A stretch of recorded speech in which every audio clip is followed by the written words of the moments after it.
Hello everyone, how are you all of you? So today we will start our chapter number 1 in EVS and our chapter name is Human Body, Bones and Muscles. So let's get start our chapter now.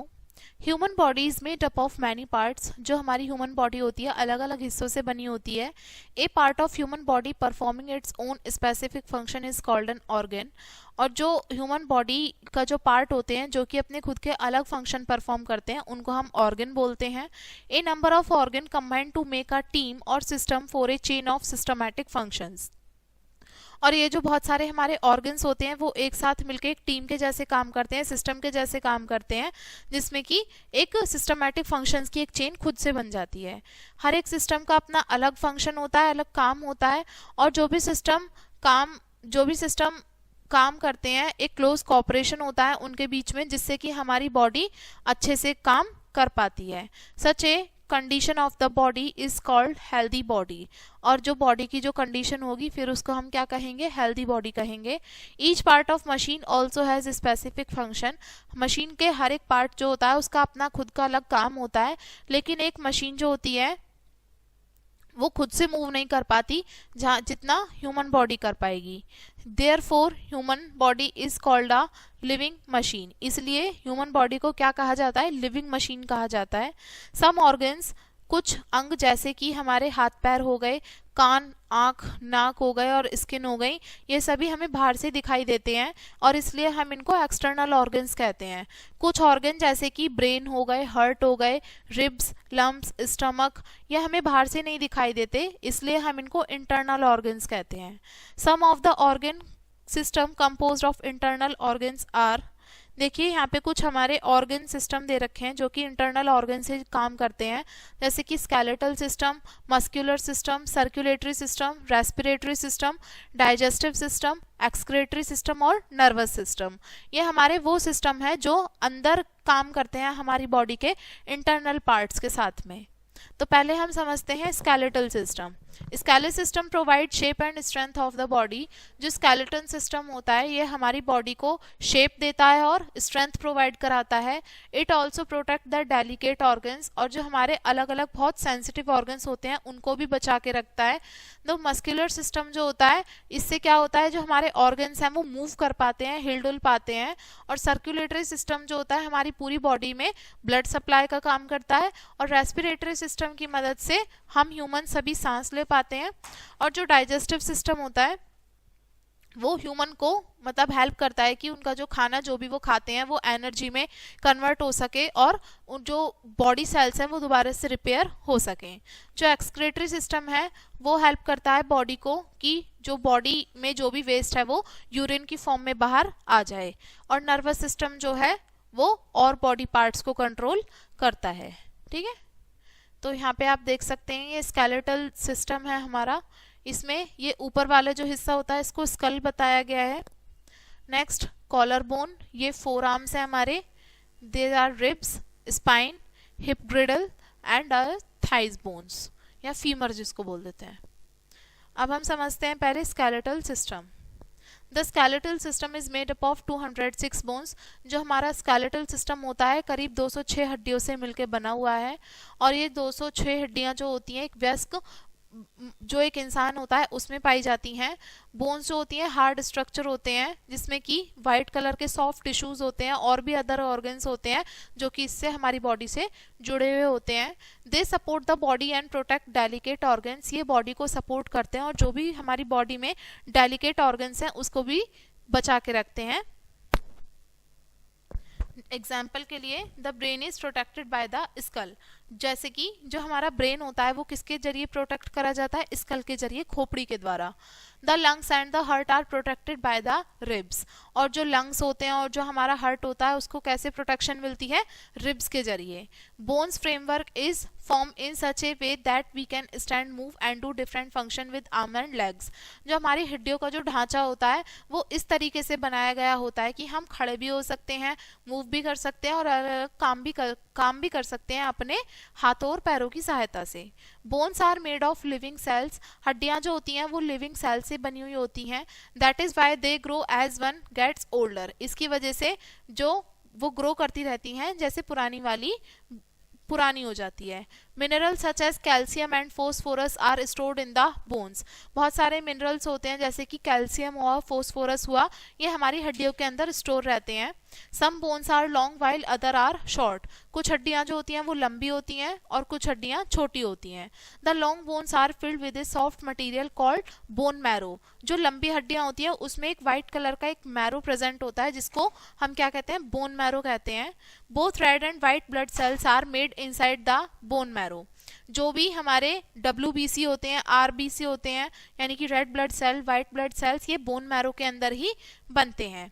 The red blood cells carry oxygen to different part of the body. और ये जो हमारे RBC होते हैं, red blood cells, ये हमारी body के अलग अलग पार्ट्स में ऑक्सीजन लेके जाते हैं। और जो व्हाइट ब्लड सेल्स होते हैं उनका काम होता है जो भी बीमारी फैलाने वाले जर्म्स हैं उनसे लड़ना, फाइट करना। About 2.6 million RBC are produce per second by the bone marrow.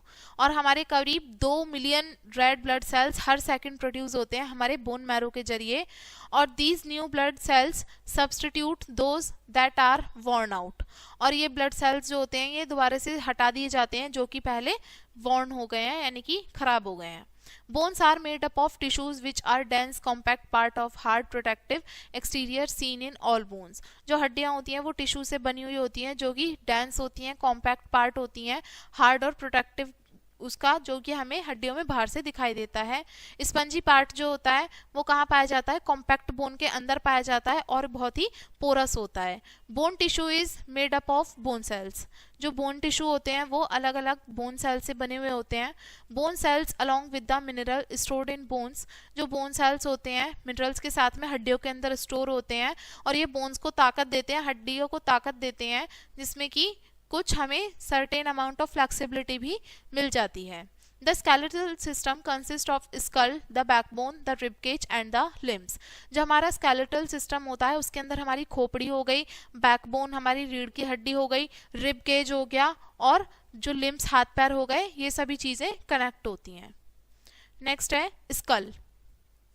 The skull has 2 parts. जो हमारी खोपड़ी होती है उसके 2 हिस्से होते हैं, पहला क्रेनियम और दूसरा फेस। जो क्रेनियम होता है वो किससे बना होता है, 8 जो फ्लैट हड्डियां होती हैं उनसे बना होता है जो आपस में इंटरलॉक होती हैं एक दूसरे के साथ में और एक हार्ड केस बना देती हैं, जिससे कि हमारा ब्रेन जो होता है उसमें चोट लगने से या उसमें शॉक लगने से मतलब वो बच जाता है। ठीक है। 14 bones join to form the face part. और जो हमारा फेस का जो हिस्सा होता है ये किससे बना होता है, 14 हड्डियों से बना होता है। 14 बोन्स होती हैं। They protect the eyes, ear, tongue and nose. ये हमारी आंखों को, नाकों को, जीभ को और इनको बचा के रखती हैं। They also make the upper and lower jaws. और यही सब मिलके ऊपर का जबड़ा और नीचे का जो हमारा ये जॉ होता है इसको बनाते हैं। All the bones in the skull are immovable except those of the lower jaw. और ये भी जो भी हमारे स्कल में हड्डियां पाई जाती हैं इमूवेबल होती हैं, यानी कि हिल डुल नहीं सकती, नीचे वाले जबड़े के मुकाबले ऊपर वाले में फिक्स होती हैं। It is the movement of the lower jaw that can we talk and eat our food। ये सिर्फ और सिर्फ हमारे लोअर जो होता है, नीचे का जो जॉ होता है, इसी का मूवमेंट है जिसकी वजह से हम बोल पाते हैं, अपना खाना भी खा पाते हैं। नेक्स्ट है स्पाइन और backbone. Our skull rest on the spine. हमारा जो स्कल है पूरा वो किस पे टिका हुआ है, स्पाइन पे टिका हुआ है। ये करीब it is made up of 33 irregular bones called the vertebrae. और ये किससे बना हुआ है, करीब 33 हड्डियों से मिलकर बना हुआ है जिसको हम वर्टिब्रे बोलते हैं। They link together to form a vertebral column. और ये सभी मिलकर एक वर्टिब्रल कॉलम बनाते हैं। They form the main axis of the body. और इससे क्या होता है, हमारी बॉडी का जो मेन एक्सिस होता है वो बन के तैयार हो जाता है। हर एक वर्टिब्रे में होल होता है और जिससे कि क्या होता है, एक स्पाइनल कॉर्ड जो होती है वो पास होती है beginning from the bone brain to the last vertebrae. और जो हमारी स्पाइनल कॉर्ड होती है वो ब्रेन से लेके मतलब लास्ट तक वो जुड़ी हुई होती है इसी चीज के मुकाबले। आप देख सकते हैं बीच बीच में ये होल्स हैं, यहाँ पे इसी की बात हो रही थी। The vertebrae protect the delicate spinal cord which control most of the body functions. जो वर्टिब्रे होता है हमारी स्पाइनल कॉर्ड को बचा के रखता है, जो कि हमारी सारी बॉडी फंक्शंस को कंट्रोल करती है। It also allow us to stand upright as well as maintain our balance. ये ही है हमारी बैकबोन ही है जिसकी वजह से हम सीधे खड़े हो पाते हैं और अपना वजन संभाल पाते हैं, बैलेंस कर पाते हैं अपने आप को। नेक्स्ट है rib cage. The rib cage is a cage of bone in the trunk of the body. Rib cage जो है केज के जैसा है, एक पिंजरे के जैसे ही, हड्डियों का एक पिंजरे जैसा दिखाई देता है, ठीक है, जो हमारी बॉडी के ट्रंक में प्रेजेंट होता है। ट्रंक यानी कि बीच वाला central part. The ribs are flat thin bones that curve to form a protective cage around the organ of the upper body। देखिए ये जो रिब केज होता है ये पतली बारीक हड्डियों से मिलकर बना होता है जो कि मुड़ी हुई होती हैं और एक प्रोटेक्टिव केज जैसे बना देता है हमारे जो ऑर्गन्स हैं, अपर बॉडी में जो ऑर्गन्स पाए जाते हैं उसके चारों तरफ, जैसे कि हार्ट, लंग्स, स्टमक, किडनी और spleen. It is made up of 12 pairs. और ये टोटल कितने होते हैं? 12 पेयर्स होते हैं इसमें। ये रिब केज है हमारा, ठीक है। और the pair of rib are joint to the backbone at the back and breast bone at the front. और ये जो हमारे रिब केज होता है ये किससे जुड़ा होता है? बैकबोन से जुड़ा हुआ होता है पीछे, और हमारी ब्रेस्ट बोन से जुड़ा होता है आगे की तरफ। The last 2 pairs are joint to the backbone only. और जो लास्ट के 2 पेयर्स होते हैं वो सिर्फ और सिर्फ बैकबोन से जुड़े हुए होते हैं। Their front end are not joint to the breast bone. लेकिन इनके आगे का जो हिस्सा होता है वो ब्रेस्ट बोन से जुड़ा हुआ नहीं होता। ये जो रिब्स होते हैं इनके फ्री एंड्स होते हैं जिनको हम फ्लोटिंग रिब्स कहते हैं। जो ब्रेस्ट बोन हो गई और स्टर्नम हो गया ये फ्लैट होते हैं। डैगर शेप की बोन होती है ये बीच में, और कहाँ पे? जो हमारी ब्रेस्ट चेस्ट की जो बोन होती है वहां पे, which hold the rib in their place, जिससे कि जो ये हमारा रिब केज है अपनी जगह पे टिका रहता है। नेक्स्ट है limbs.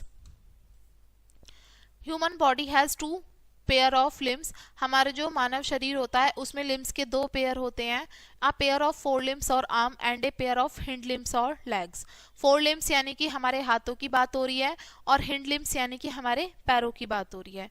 The arms help in holding object and movement. जो हमारे आर्म्स होते हैं वो चीज़ों को पकड़ने में और मूवमेंट करने में हेल्प करते हैं, और जो पैर होते हैं वो हमें खड़ा होने में, चलने में और भागने में हेल्प करते हैं।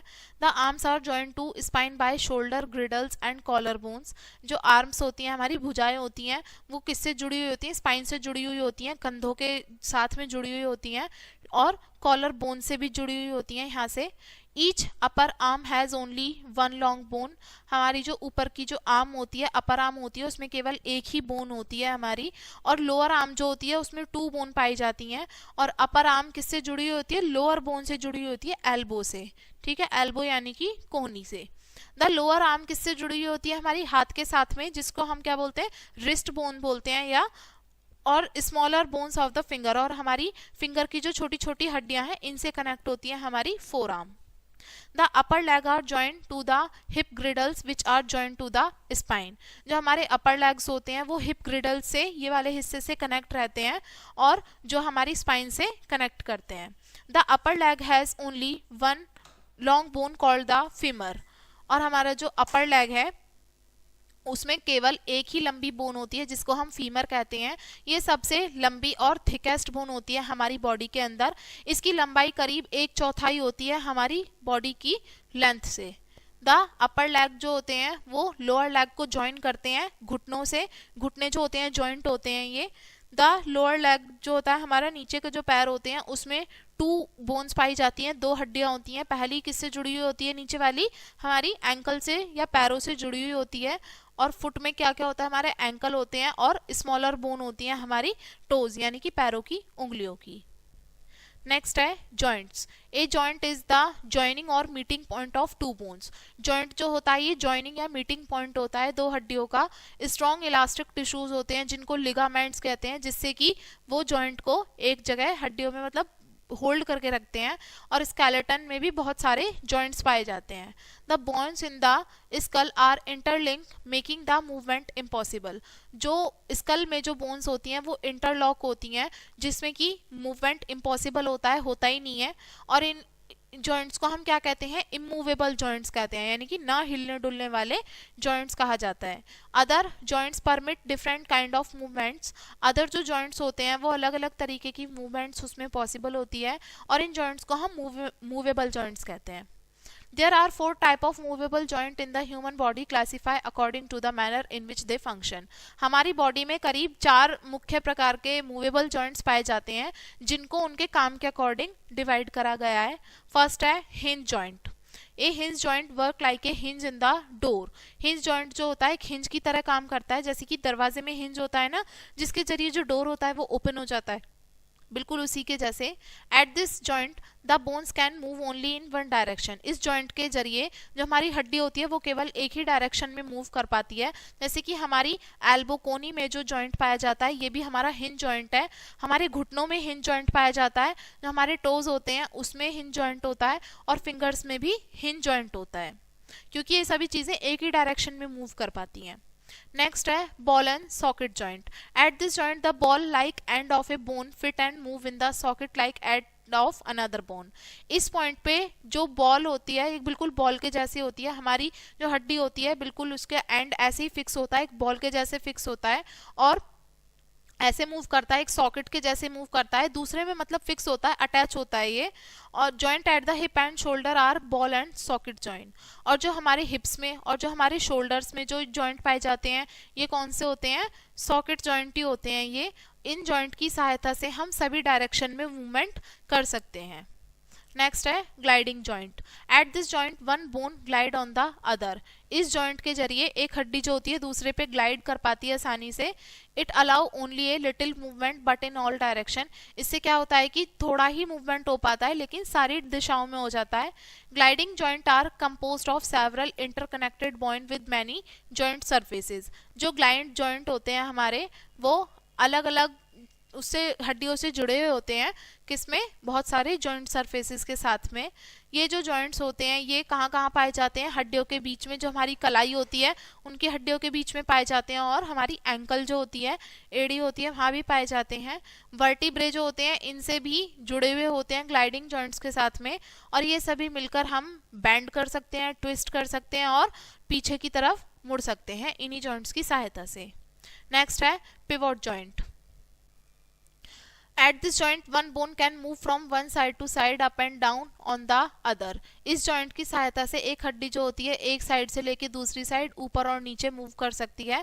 ये पिवोट जॉइंट जो होते हैं ये वहाँ बनते हैं जहाँ पे कि राउंडर सरफेस होता है हमारी हड्डी का और दूसरे के साथ में फिक्स हो जाता है दूसरी रिंग के साथ में।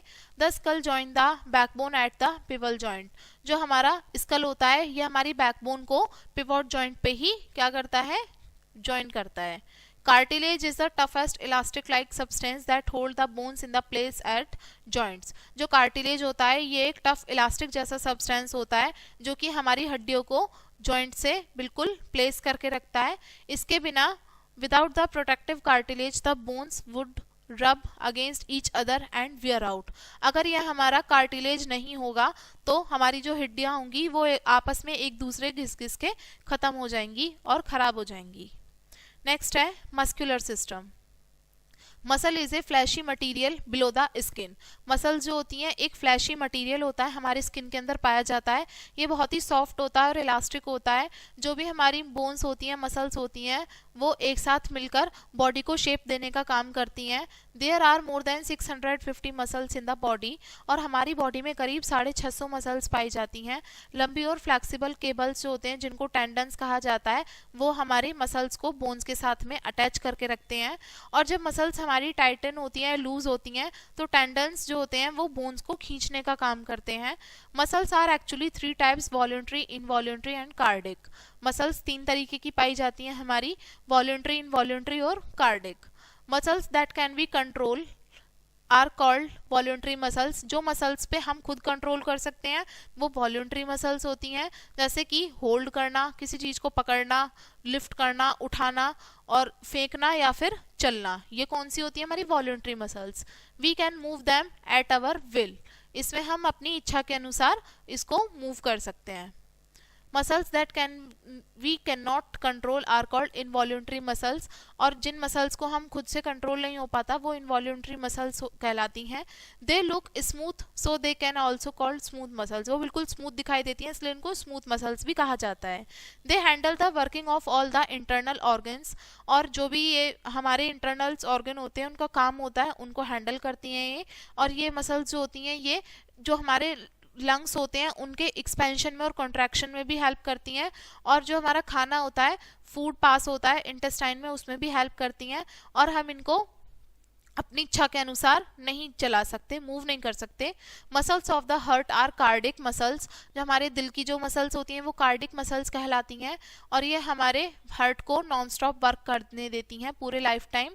और ये स्ट्रक्चर जो होता है ये resemble to voluntary muscle but they are involuntary. ये जो है इससे मिलके क्या बनता है, वॉलंटरी मसल्स होती हैं लेकिन ये इनवॉल्यूंटरी के जैसे ही काम करता है। नेक्स्ट है working of muscles. Muscles usually working pairs, जो हमारी मसल्स होती हैं वो पेयर्स में ही काम करती हैं। Each movable joint has 2 set of pair, हर एक मूवेबल जॉइंट जो होता है उसके 2 सेट होते हैं पेयर के। 1 to pull the bone up and other to pull the bone back, पहला तो हड्डियों को पुल करने के लिए और दूसरा हड्डियों को पीछे की तरफ यानी कि खींचने के लिए। एग्जाम्पल के लिए जब हम अपने आर्म को क्या करते हैं, बेंड करते हैं एल्बो से, तो अपर मसल्स या बाइसेप्स जो होते हैं वो टाइट हो जाते हैं और हमारी फोर आर्म को पीछे की तरफ खींचते हैं, और जो लोअर मसल्स होती हैं वो स्ट्रेच हो जाती हैं when we make the arm straight, और जब हम अपनी आर्म को सीधा रखते हैं। When the upper muscle get stretch and lower muscle tightens, और जब हम ऐसा करते हैं सीधा रखते हैं तो ऊपर की मसल जो होती हैं वो स्ट्रेच हो जाती हैं और लोअर की मसल जो होती हैं वो टाइट हो जाती हैं और अपनी आर्म को, फोर आर्म को पीछे की तरफ कर लेती हैं, खींच लेती हैं। Care of muscles and bones, जो हमारी मसल्स और बोन्स हैं उनकी केयर करना। To help the muscles and bones grow well we should take balance diet, अपनी जो मसल्स और बोन्स हैं वो अच्छे से ग्रो करती रहें इसलिए हमें बैलेंस डाइट लेनी चाहिए। To develop bones take a diet rich in calcium, और हमारी बोन्स डेवलप विकसित होती रहें इसलिए हमें ऐसा खाना खाना चाहिए जिसमें कैल्शियम ज़्यादा हो। और स्ट्रॉन्ग मसल्स को विकसित करने के लिए हमें बहुत सारा प्रोटीन लेना चाहिए। टोबैको, अल्कोहल और कुछ भी अदर हैबिट जिसमें कि ड्रग हो, इससे हमारी हड्डियां और मसल्स जो होती हैं वो खराब हो जाती हैं, तो हमें ये नहीं खाना चाहिए। To make bones and muscles healthy and strong exercise all your muscles regularly, अपनी हड्डियों और मसल्स को स्वस्थ रखने के लिए और मजबूत बनाने के लिए हमें अपनी मसल्स की एक्सरसाइज लगातार करनी चाहिए। For take it part in active sports, हमें इसके लिए एक्टिव स्पोर्ट्स में हिस्सा लेना चाहिए, वॉकिंग करनी चाहिए, रनिंग, स्विमिंग और डांसिंग भी करनी चाहिए। Correct posture help the bone correctly and support the body well, अच्छा जो पोस्चर होता है हड्डियों का उससे क्या होगा, हमारी जो बॉडी है उसको अच्छा सपोर्ट मिलेगा, तो इसलिए हमें करेक्ट पोस्चर मेंटेन करना चाहिए। हमें सीधे बैठना चाहिए, सीधे खड़े होना चाहिए और सीधे ही चलना चाहिए।